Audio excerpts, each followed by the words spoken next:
So I've been receiving a lot of questions about the Gear S3 Frontier, and more so why I haven't switched over to the Galaxy Watch. In this video, we're going to see how the Gear S3 is holding up here in the middle of 2019, and with that knowledge, answer the following questions. Is the Gear S3 still worth buying? Should you get the Gear S3 or the Galaxy Watch? And for current Gear S3 owners, is the Galaxy Watch worth the upgrade? Let's get started.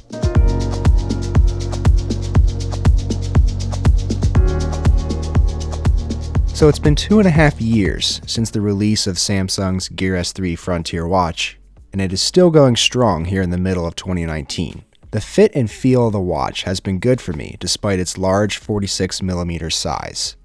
My initial impressions out of the box were actually bad. It was painful to wear at the start, but after a couple days passed, my wrist felt fine taking on the weight of the watch, and I've been completely used to it ever since. The silicone band that came with the watch has been plenty sufficient for me.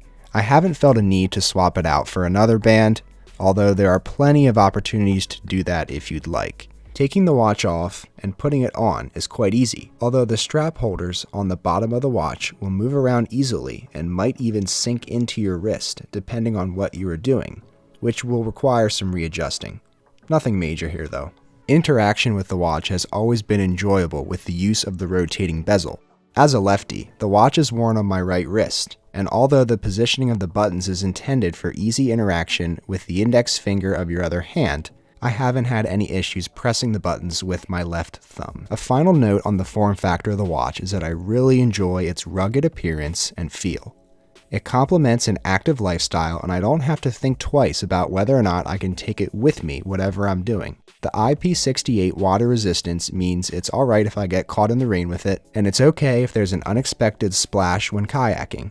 The rotating bezel almost acts as a screen protector, as I bump the watch against things all the time with my general clumsiness and not realizing how thick this device really is. Samsung has recently pushed their One UI software to the Gear S3 and Galaxy Watches, and it is made for a smoother experience, including upgraded graphics and new animations. I am really enjoying the fresh new look, and my favorite thing about the update is that the overall experience feels a lot more user-friendly. Battery life has certainly been good enough for me and my personal usage. A couple weeks ago, I kept a very close eye on my battery, and with light to moderate usage, I was getting around 2 to 2.5 days of battery life. Coming from an Apple Watch Series 1, this essentially doubled my usage time as I was needing to charge the Apple Watch every day. Samsung is claiming improved battery life when switching over to the One UI software, but users have reported significant cuts in battery life, while other users have reported jumps in battery life, which is now getting me to that consistent 2.5 day light to medium usage. Currently, I'm using the watch for sleep tracking, its vibration alarm to wake me up in the morning, step and activity tracking, including stats when riding bike or electric skateboard with third-party apps like Strava, quickly check calendar and daily reminders, interaction with texts and emails, and taking phone calls. If you want to see more specific use cases of the Gear S3, check out my Living with the Gear S3 video either linked on your screen now or in the description. Another thing I love about the Gear S3 is that you have the option to take this experience outside of the Samsung ecosystem thanks to the Samsung Wearables app. I downloaded the app on my new OnePlus 7 Pro, and everything is working the exact way it was before when paired with my Note 9. This provides a layer of future-proofing should you decide to swap your phone in the next year or two. All things considered, the Gear S3's good performance paired with a nicely designed, rugged exterior makes this a great product that is still holding up very well here in the middle of 2019. And this is where the Galaxy Watch comes into play. Now don't get me wrong, the Galaxy Watch is an amazing product and does everything well just like the Gear S3. But that's exactly why I haven't felt the need to upgrade. Yes, you are getting better battery life, around 4 days, or even more perhaps based on your usage, and a better processor. But other than those two factors, your overall usage experience will be similar.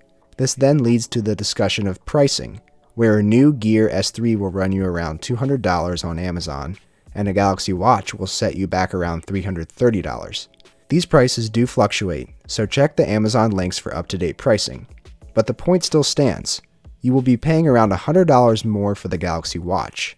To summarize my current thoughts on smartwatches and their pricing structure, in most cases, smartwatches are supplemental devices, and I just have a hard time seeing a good dollar to value ratio when you begin to creep into the $300 to $400 range for a smartwatch. That same money can get you a second-hand Galaxy S9 or Note 8, which arguably provides much more functionality than does a smartwatch.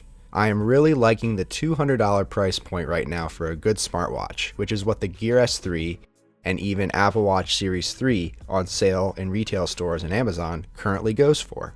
But I'm curious to hear your thoughts on this, so join the conversation by leaving a comment down below. And if you enjoyed this video, then be sure to give it a thumbs up.